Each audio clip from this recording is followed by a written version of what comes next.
মোৰ নাম পিয়া। মোৰ বিয়া হোৱা 4 বছৰ হ'ল।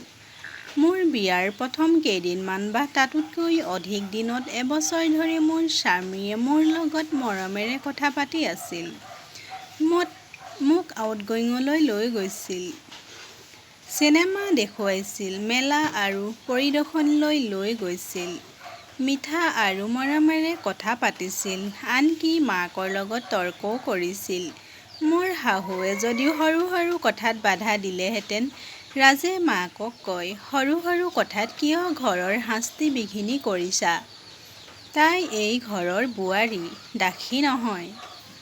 তাই একো নকয়, কিন্তু মই তাইক ভ্ৰমণলৈ লৈ যাওঁ। তাই এগৰাকী শিক্ষিত মহিলা আৰু পৰিৱৰ্তনৰ সময়ৰ লগে লগে আপুনি সলনি হ'ব নোৱাৰে। গতিকে সৰু সৰু কথাত বাধা দি ঘৰত অশান্তি সৃষ্টি নকৰিব। শাহুৱে ভাবে চাগে পুতেক মাইকীৰ দাস। খঙত তাই কেইদিনমান কথা নাপাতিছিল। তেতিয়াও তাই যেন লাহে লাহে খংটো শব্দৰ যোগেদি মুক্ত কৰি ক'লে, কি কৰিব লাগে? তুমি বহুত ঘূৰি ফুৰা, কিন্তু পিয়াৰ কাষৰ ঘৰবোৰতো বোৱাৰী আছে। কি হ'ল যে যেতিয়াই মন গ'ল মুখখন ফুলাই আঁতৰি যোৱা? কাকো সোধা বা একো কোৱাৰ সলনি গুচি যোৱা? আটাইবোৰ কথাৰ পিছত ঘৰতো বয়োজ্যেষ্ঠ আছে, তেওঁলোকৰো সন্মানৰ যত্ন লোৱা। এবছৰৰ পাছতহে স্বামীৰ আচৰণৰ পৰিৱৰ্তন ঘটিল। হয়তো এতিয়ালৈকে বিয়াৰ মাদকতা কমি গৈছিল।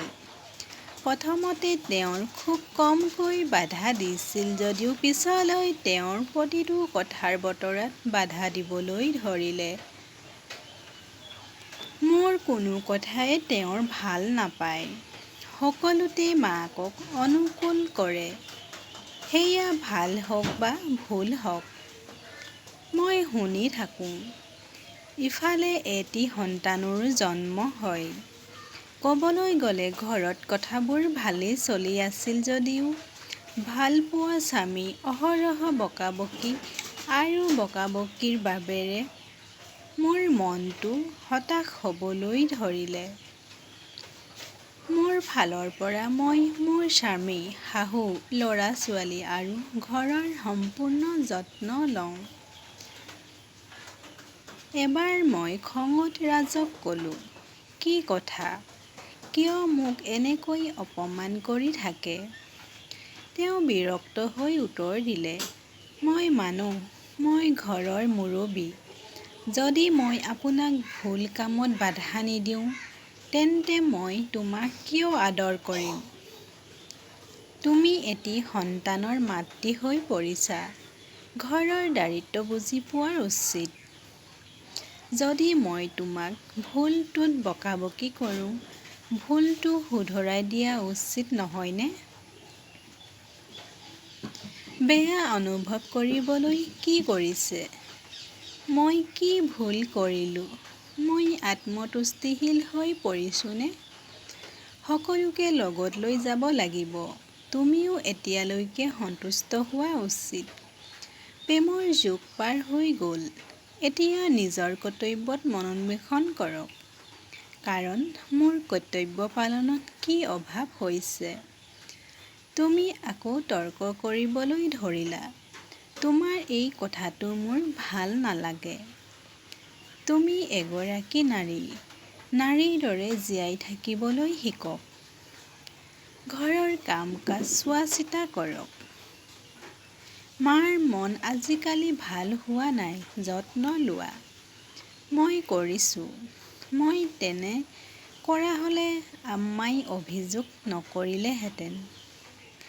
আম্মাৰ মোৰ ওপৰত অভিযোগ কৰাৰ অভ্যাস আছে। আনজনক দোষাৰোপ কৰাৰ। মাৰ বিষয়ে কোনে কিবা ক'লে সাৱধান। সি মোক ইমান কঠোৰভাৱে বকাবকি কৰিলে যে মই খঙত মোৰ কোঠালৈ আহি কান্দিবলৈ ধৰিলোঁ। বেডৰুমত সি বৰ মৰমেৰে কথা পাতে। অৱশ্যে এতিয়া এনেকুৱা হয় যে মই বেডৰুমলৈ অহাৰ সময়লৈকে সি টোপনি যায়। ঘৰৰ কাম শেষ হোৱাৰ পিছত ৰাতি 10 বাজিব। এতিয়া আমাৰ সম্পৰ্ক গঢ়িবলৈ বহুত সময় লাগিছিল। ভোক, দায়বদ্ধতা, বয়স বৃদ্ধিৰ লগে লগে এনেকুৱা হয়। ইয়াৰ কোনো অভিযোগ নাথাকে। কিন্তু যদি পুৰুষে দুটা কাম মৰমেৰে কৰে তেন্তে কি ভুল হ'ব? কিন্তু আজিকালি মোক দেখিলে, বিশেষকৈ আনৰ সন্মুখত তেওঁলোকৰ খং বাঢ়ে কিয় নাজানো। আনৰ লগত, মাকৰ লগত, ল'ৰা-ছোৱালীৰ লগত, চুবুৰীৰ মানুহবোৰৰ লগত, ঘৰলৈ অহা আত্মীয়ৰ লগত, বন্ধু-বান্ধৱীৰ লগত সি ভালকৈ কথা পাতিব। বন্ধু-বান্ধৱীৰ লগত ইমান মৰমেৰে কথা পাতিব যে সি খং নকৰে, যেন চিৰাপ জিভাত লাগি থাকে। কিন্তু ৰাতিপুৱা দেৰিকৈ উঠিলে চিঞৰি উঠে। সোনকালে উঠিব নোৱাৰি। উঠিবলৈ কিছু সময়। চাহ এতিয়াও বনোৱা হোৱা নাই। কেতিয়াবা চাহত চেনি কম, কেতিয়াবা আকৌ বেছি। খাদ্যত নিমখ নাই। কিয় এই শাকটো প্ৰস্তুত কৰিলা? মোৰ ভাল নলগা কামটোহে কৰে। না ঘৰত পৰিষ্কাৰ-পৰিচ্ছন্নতা নাই আৰু শিশুটিৰ প্ৰতিও উপযুক্ত মনোযোগ দিয়া নাই। আম্মা এতিয়া কিমান দিনৰ আলহী অন্ততঃ তাইৰ সঠিক যত্ন লোৱা। আপুনি সাজ-পোছাক পিন্ধিব নাজানে, আলহীৰ লগত কথা পাতিব নাজানে। এই কামটো নকৰে, তেনেকুৱা নকৰে, আপুনি এনেকুৱা। আপুনি তেনেকুৱা, একো নাজানে। এতিয়া মই তৰ্ক কৰা আৰু তেওঁলোকে কোৱা কথাবোৰত মনোযোগ দিয়া বন্ধ কৰি দিছো। যি বিচাৰে কৈয়ে থাকক। মোৰ কাম শুনা, মই শুনি থাকো। কিন্তু কেতিয়ালৈকে? আপুনি মোক একান্তভাৱে ক'লেও মই আপোনাৰ কথা শুনিম। কিন্তু চাৰিজনৰ মাজত বাধা দিয়া আৰু বকাবকি কৰাটো মোৰ বাবে অপমান। যে মই এগৰাকী নাৰী, মই পত্নী, দাসী নহয়। এদিন তেওঁৰ ৩-৪জন বন্ধু ৰাতিৰ আহাৰ খাবলৈ আহিছিল আৰু তেওঁলোকৰ নিৰ্দেশনা অনুসৰি তেওঁ খাদ্য প্ৰস্তুত কৰিছিল। মই সিহঁতক ভালকৈ সেৱা কৰিলো যদিও সিহঁতে বন্ধুৰ সন্মুখত চিঞৰিবলৈ ধৰিলে। মাত্ৰ হাত-ভৰি বেছি বেগেৰে লৰচৰ কৰক। নহ'লে এই জেট যোগাসন মহৰ গাড়ীৰ দৰে কাম নকৰিব। তাৰ পাছত চিঞৰি ক'লে, ক'ত আছে দৈ? এতিয়াই আনিব। মই মোৰ কান্দোন বন্ধ কৰি ক'লো। তেওঁৰ এজন বন্ধুৱে ক'লে, কি আধিপত্য বজাই ৰাখিছা? যদি মই মোৰ পত্নীক এই কথা কওঁ তেতিয়া ঘৰত অসুবিধা হ'ব। আন এজন বন্ধুৱে তেওঁক উৎসাহিত কৰি ক'লে, আপুনি সঁচাকৈয়ে এজন প্ৰকৃত পুৰুষ। নাৰীক বেছিকৈ মূৰত তুলিব নালাগে।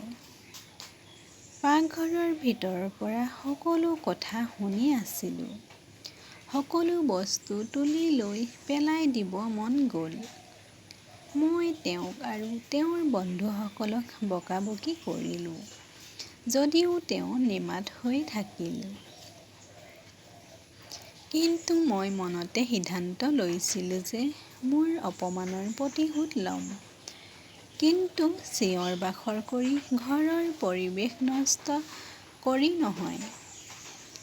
মই তেওঁলোকক ক'ম যে এগৰাকী নাৰীয়ে আপোনাক কেনেকৈ লজ্জিত কৰিব পাৰে, কেনেকৈ তোমাক পৰাস্ত কৰিব পাৰে, কেনেকৈ আপোনাৰ পুৰুষ হোৱাৰ গৌৰৱ ভাঙিব পাৰে। খাই থকা বন্ধুবোৰৰ মাজত দৈ ৰাখিবলৈ যাওঁতে মোৰ ল'ৰাটো খেলি তালৈ আহিল। তাইক কোঠাৰ পৰা উলিয়াই দিয়ক, শিশুটিৰ যত্ন ল'ব নোৱাৰিব। সিহঁতে জোৰেৰে চিঞৰি উঠিল। জোৰকৈ ল'ৰাটোক টানি আনি কোঠাটোৰ পৰা উলিয়াই আনিলোঁ। কাণত লগৰ এজনৰ মাত আহি আছিল, খাদ্য সুস্বাদু। তেওঁ ভুকুচাই উত্তৰ দিলে, নীলাই খাদ্য ৰান্ধিছিল। আগতে মই তাইৰ লগত বিয়া হ'বলৈ ওলাইছিলোঁ। আনকি মোৰ এংগেজমেণ্টো হৈছিল। আনকি নীলাৰ ঘৰলৈও কেইবাবাৰো গৈছিলোঁ তাইক লগ কৰিবলৈ। আজিলৈকে ইমান সুস্বাদু খাদ্য কেতিয়াও খোৱা নাই। সিহঁতৰ এংগেজমেণ্টৰ ব্ৰেকআপৰ কথাও মই জানিছিলোঁ যদিও নীলাই তাইৰ খাদ্যৰ প্ৰশংসা আৰু তাই মোৰ খাদ্যক নীলাৰ তুলনাত নীচ বুলি বৰ্ণনা কৰাটোৱে মোক আচৰিত কৰি তুলিছিল। এইবোৰ পুৰুষ আছিল আৰু মই আছিলোঁ এগৰাকী মহিলা।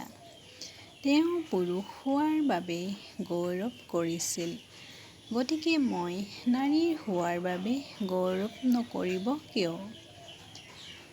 এতিয়া তেওঁলোকক নাৰী কি কোৱাটো প্ৰয়োজনীয় হৈ পৰিল। এজন লোহাৰ মিস্ত্ৰীৰ ১০০টা সোণৰ মিস্ত্ৰীৰ উক্তিটোৰ সত্যতা প্ৰমাণ কৰাৰ সময় আহিছিল। তেওঁৰ বক্তব্য যে পুৰুষ হৈ থাকিবলৈ হ'লে এগৰাকী নাৰীয়ে কামবোৰ কৰি থকাটো প্ৰয়োজনীয়। তেতিয়াহে ঘৰখন ঘৰ হৈ থাকে। তেতিয়াহে সকলো ঠিকেই থাকে। মায়ে এবাৰ তাক কৈছিল, ল'ৰা, পুৰুষ এজনে পুৰুষৰ দৰে জীয়াই থাকিব লাগে আৰু এগৰাকী মহিলাই সদায় তেওঁৰ ওপৰত নিয়ন্ত্ৰণ ৰাখিব নালাগে। তেওঁক দাঁত আৰু নখেৰে ধমক দিয়াটো প্ৰয়োজনীয়। তেওঁৰ মাৰ কথাবোৰ এনেদৰে মানি লৈছিল যে মোৰ সমগ্ৰ অস্তিত্ব বিভাজনত হ'বলৈ ধৰিলে। মোৰ ল'ৰাটোৱে প্ৰায় আইতাকৰ লগত শুইছিল। আজিও সি একেদৰে শুই আছিল। সিও বিচনাত পৰি কিতাপ পঢ়ি আছিল। আজি অলপ সোনকালে ৰুম পালোগৈ। আগতে বাথৰুমত গাউন পিন্ধি কাপোৰ সলাই শুইছিলোঁ যদিও আজি ৰুমত সোমাই শাৰীখন খুলিলোঁ। মই তিৰ্যক চকুৰে তেওঁৰ ফালে চালোঁ। শাৰী সলনি কৰাৰ লগে লগে তেওঁৰ মনোযোগ মোৰ শৰীৰৰ ফালে ঘূৰি গ'ল। প্ৰথমতে নিজৰ অভ্যাস অনুযায়ী মোৰ কথাত বাধা দি ক'লে, এইখন কাপোৰ সলনি কৰাৰ ঠাই নেকি? ময়ো ক'লোঁ, তোমাৰ বাহিৰে ইয়াত আৰু কোন আছে? তেওঁ একো কোৱাৰ আগতেই বাকী কাপোৰবোৰো খুলি দিলোঁ। এতিয়া মই চুটি কাপোৰ পিন্ধিছিলোঁ। পিন্ধিবলৈ গাউনটো তুলি লৈছিলোঁ।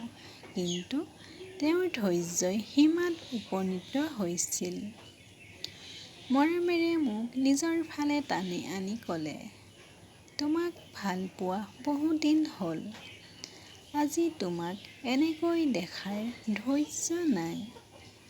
ইয়াৰ পিছত আমি দুয়োজনে কোঠাটোত এক হৈ পৰিলোঁ। আমি পৃথক হোৱাৰ লগে লগে মুখখন এফালে ঘূৰাই শুই পৰিলোঁ। মই ক'লোঁ, ডাক্তৰক দেখুৱাওক, ইমানবোৰ বিজ্ঞাপন আছে। বড়িৰ এটা খাওক। তেওঁ ক'লে, তুমি কিয় সুখী নাছিলা?